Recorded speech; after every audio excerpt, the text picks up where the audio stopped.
श्रीहरि श्रीमद् भागवत अंतर्गत 8वां स्कंद में या 11वां अध्याय देवताओं की विजय।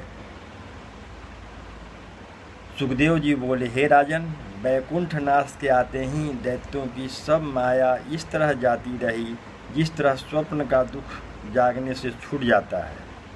देवताओं को बड़ा भरोसा हो गया। राजा बलि इंद्र से फिर सम्मुख युद्ध होने लगा। इंद्र ने कहा कि हे राजा बलि, तुम नटों के समान छल करके मेरा राज्य लेना चाहते हो। शूरवीरों की तरह सम्मुख होकर धर्म युद्ध करो। आज दैत्यों को मारकर सब दिन का बैर तुमसे लूँगा। यह वचन सुनते ही राजा बलि बोला, हे इंद्र, अभी 4 दिन हुए हैं तुम हमारे सामने से भाग गए थे। आज ऐसा अभिमान तुम्हें करना उचित नहीं है। दीन किसी के सदा एक से नहीं रहते। अपनी मनुष्य थोड़ा दुख व सुख होने से अभिमान करते हैं। विजय व पराजय परमेश्वर के अधीन है। मेरा व तेरा किया हुआ कुछ नहीं हो सकता।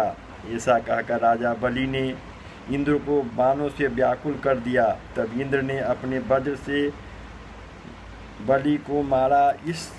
वह इस तरह आकाश से विमान सामने पृथ्वी पर गिराया जैसे पंख कटा हुआ पहाड़ गिर पड़े। यह दशा राजा बलि को देखते ही यक्ष नाम का दैत्य ने अपने वाहन बाघ को दौड़ाकर एक गदा इंद्र को और दूसरी ऐरावत हाथी के मस्तक पर ऐसी मारी कि वह हाथी व्याकुल होकर घुटने के बल बैठ गया। तब इंद्र हाथी से उतरकर रथ पर चढ़ा। मातली सारथी की फुर्ती देखकर यक्ष दैत्य ने एक त्रिशूल मातली को मारा। तब इंद्र ने वज्र से यक्ष का सिर काट डाला। उसके मरने का समाचार नारद जी से सुनकर नमुची बलि और पाक नाम की 3 महाबली दैत्य इंद्र से लड़ने लगे। उन्होंने इंद्र को दुर्वचन कहकर इतने बाण मारे कि इंद्र रथ समेत इस तरह छिप गए जैसे सूर्य बादल में दिखलाई नहीं देते।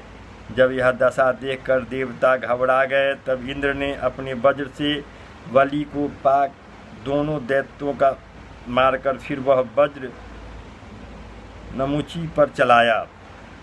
उस वज्र के नामुची का सिर नहीं कटा। तब इंद्र ने बहुत घबराकर मन में कहा कि जिस वज्र से मैंने वृत्रासुर को मारा और पहाड़ों की भुजाओं को काटी थी, उस वज्र से नामुची का मस्तक नहीं काटा। इससे मालूम होता है कि मेरे वज्र की सामर्थ्य जाती रही। यही सोच विचार कर इंद्र कर रहा था। उसी समय यह आकाशवाणी हुई, हे इंद्र, नामुची को वरदान है कि किसी गीली या सूखी वस्तु से यह नहीं मरेगा। कोई दूसरा उपाय इसके मारने का करो। यह आकाशवाणी सुनते ही इंद्र ने समुद्र का फेन वज्र में लपेटकर उस पर चलाया तो उसका सिर कट गया। तब इसी तरह दूसरे देवताओं ने भी दैत्यों को मारा। तब ब्रह्मा जी ने विचारा कि देवताओं व दैत्य दोनों मेरी संतान हैं। देवता व दैत्यों को मारना चाहते हैं। ऐसा समझकर नारद जी ने कहा कि तुम जाकर देवताओं को समझा दो कि अब न लड़े।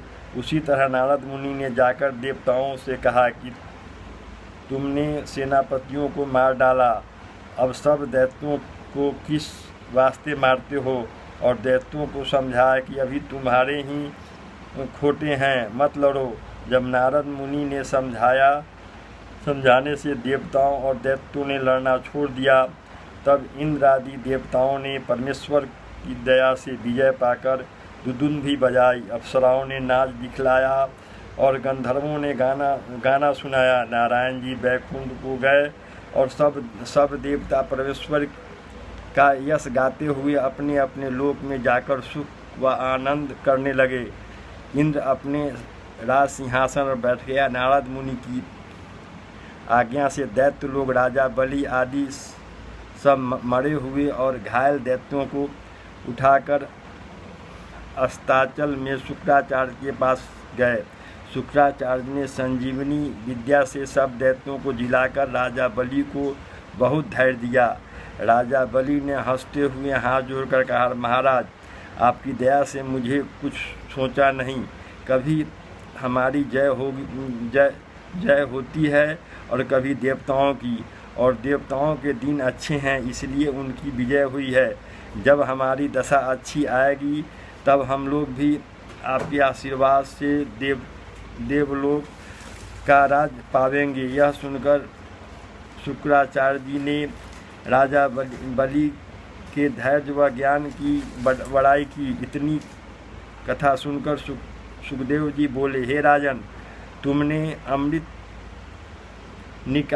निकालने और पिलाने की जो कथा पूछी थी सो हमने तुम्हें सुनाई। इसी प्रकार दैत्यों पर देवताओं की विजय हुई। श्री हरि।